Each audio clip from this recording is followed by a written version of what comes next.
Everyone, this is Nikita. Welcome back to my channel. तर आज आपण करणार आहोत देवपूजा. तर सगळ्यात पहिल्यांदा दिवसाची सुरुवात देवपूजेनेच करूया आपण.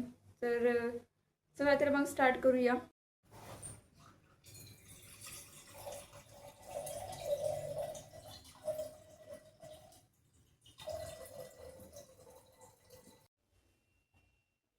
तर सगळ्यात आधी आपल्याला हे जल घ्यायचं आहे. ह्याच्यामध्ये मी पाणी घेतलेलं आहे. ह्याच्यामध्ये तुम्ही 1 चमचा दूध आणि पंचामृत बनवू शकता. आणि त्याच्यानंतर आपल्याला ह्याच्यामध्ये हळदी टाकायचं आहे आणि कुंकू टाकायचं आहे.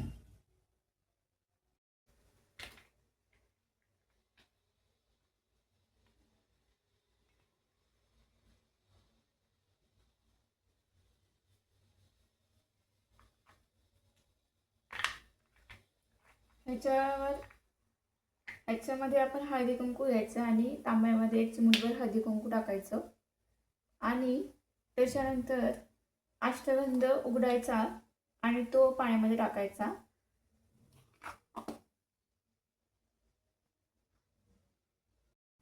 सगळ्यात आधी आपण गणपतीला आंघोळ घालणार आहोत. तर गणपतीला घ्यायचे सगळ्यात आधी आणि जल घ्यायचं. मगाशी आपण घेतलेलं हे जल घ्यायचं आणि हे गणपतीला आंघोळ घालायची.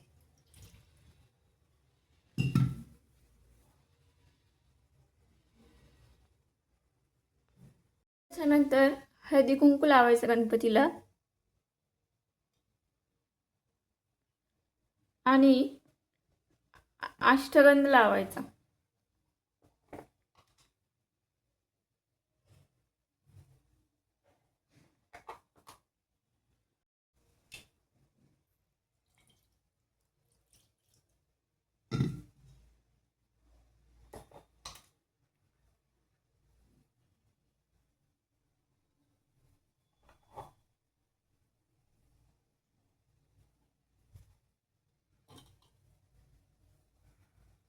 महादेवाची मूर्ती घ्यायची आहे. हा साईडला काढून ठेवायचा आणि महादेवाला आंघोळ घालायची. त्याच्यानंतर हळदी कुंकू लावायचा आहे महादेवाला.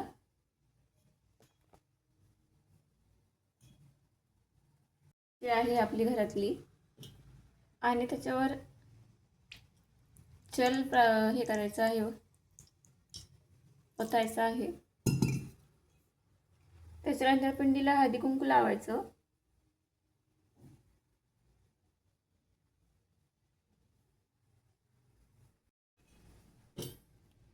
त्याच्यानंतर आपली अंडमूर्ती घ्यायची आहे महालक्ष्मीची आणि तिला आंघोळ घालायची आहे. त्याच्यानंतर हळदी कुंकू लावायचं आहे.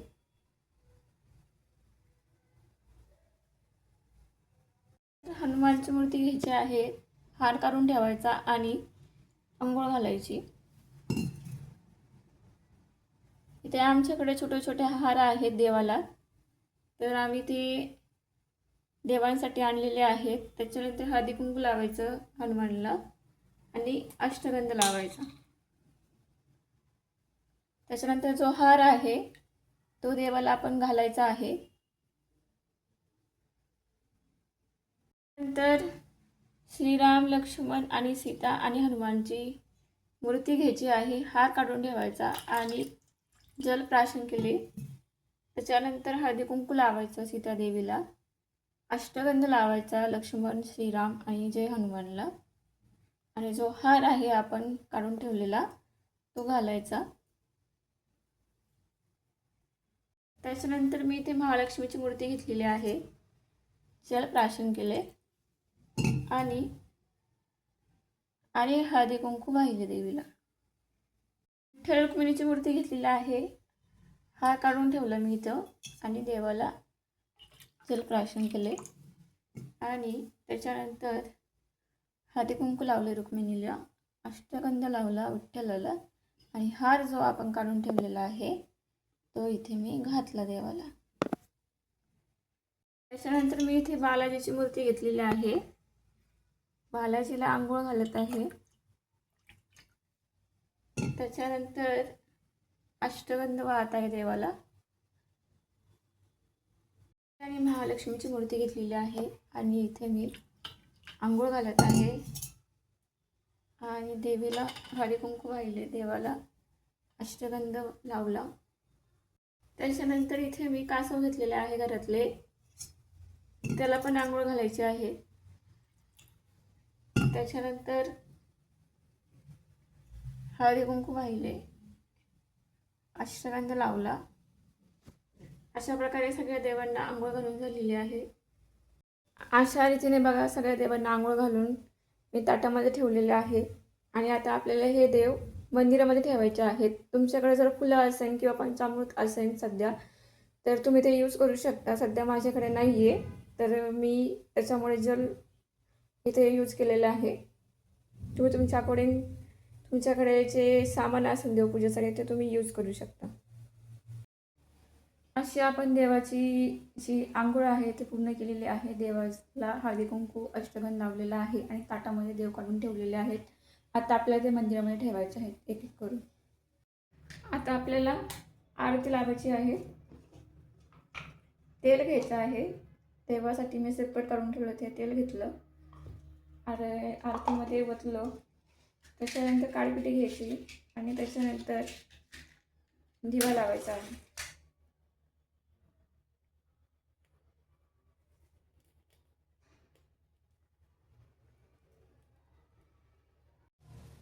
तर आता आपण देवपूजा केलेली आहे. तर ताटामधले देव आपल्याला देवपूजा केलेले सगळे मंदिरामध्ये ठेवायचे आहेत. आणि त्याच्यानंतर आपल्याला आरती लावायची आहे. आणि सगळी देवपूजा झाल्यानंतर आपल्याला जे फुलं आहेत, आपल्याकडे फुलं असेल किंवा नारळ असेल त्याची पूजा करायची आहे आणि व्यवस्थित आरती करायची आहे. आपल्याला एक एक करून देव मंदिरामध्ये ठेवायचे. आपल्याला एक एक करून देव मंदिरामध्ये ठेवायचे आहेत.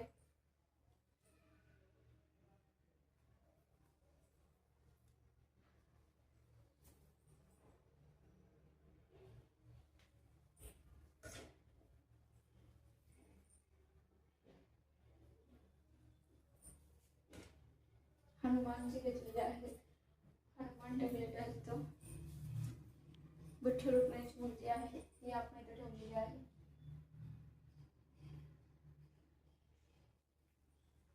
त्याच्यानंतर महादेव घेतलेले आहे आणि महादेवाची मूर्ती मध्ये ठेवलेली आहे.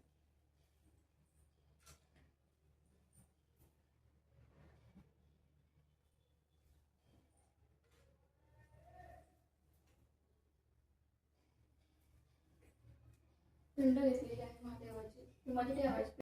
शकता तुम्ही आपण कशा प्रकारे देवाची पूजा केलेली आहे, कशा प्रकारे देव आपल्या मंदिरामध्ये मांडायचे आहेत. तर सगळ्यात पहिल्यांदा मी गणपतीला, माझ्याकडे 2 गणपती आहेत, तर मी गणपती इकडच्या साईडला मांडलेले आहेत. त्याच्यानंतर श्रीकृष्णाची मूर्ती ठेवलेली आहे. त्याच्यानंतर महालक्ष्मीची मूर्ती आहे. त्याच्यानंतर अन्नपूर्णा आहे. त्याच्यानंतर महादेवाची मूर्ती आहे पिंडाच्या मागे, तुम्हाला दिसली असेल. आणि त्याच्या मागे आहे पद्मावती देवी. आणि त्याच्यानंतर मी ठेवलेले आहे पिंडाच्या मागे ठेवलेले आहेत महादेव. आणि त्याच्यानंतर विठ्ठल आणि रुक्मिणीची मूर्ती आहे. पाठीमागे आहे महालक्ष्मीची मूर्ती आणि त्याच्यासमोरच आहे हनुमान आणि श्रीराम, लक्ष्मण आणि सीता हनुमानची मूर्ती आहे. त्याच्यानंतर मध्ये आहे, तुम्हाला दिसत आहे बालाजीची मूर्ती. बालाजीच्या पुढं आहे महालक्ष्मी आणि बालाजी. आणि इकडे मी दिवा लावलेला आहे, हे बघा. आणि त्याच्यानंतर मी कासव ठेवलेला आहे मध्ये आणि इकडे मी लावलेले आहे अगरबत्ती. तर अशा प्रकारे हे माझं छोटंसं मंदिर आहे. तर मी माझ्या पद्धतीने देवपूजा केलेली आहे. आणि माझ्याकडे आत्ता सध्या फुलं नाही आहेत, तर तुमच्याकडे जर फुलं असेल तर तुम्ही ते वापरू शकता. तर अशा प्रकारे देवपूजा केलेली आहे. दिवा लावून घेतलेला आहे, तो मंदिरामध्ये ठेवायचा आहे.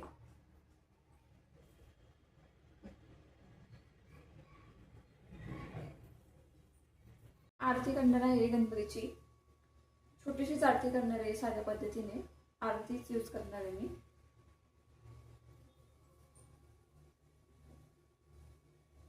सुख करता दुःख हरता वार्ता विनाची, निर्वी पूर्वी प्रेम कृपा जयाची, सर्वांगी सुंदर ओटी शेंदुराची, कंठी झळके माळ मुक्ता फळांची, जय देव जय मंगलमूर्ती ओ श्री मंगलमूर्ती दर्शन मात्रे मन स्मरणे मात्रे मन कामना पूर्ती जय देव रत्नखचित घोरा जगोरी कुमरा चंदनाची ओटी कुंकुम केशरा हिरे जडित मुकुट शोभतो बरा रुंचुंती नुपुरे चरणी घागरिया जय देव जय मंगलमूर्ती ओ श्री मंगलमूर्ती दर्शन मात्रे मन स्मरणे मात्रे मन कामना पूर्ती जय देव लंबोदर पितांबर फणीवर वंदना सरळ सोंडळ वक्र तुंड त्रिनयना दास रामाचा वट पाहे सदला संकष्टी पावावे निर्वाणी रक्षावे सुवर वंदना जय देव जे हे पाणी आहे तर मी इथे माझ्याकडे एक प्लांट आहे मनी प्लांट त्याला घालणार आहे. तुमच्याकडे जर तुळशीचं जर रोप असेल तर तुम्ही त्याला हे पाणी घालू शकता.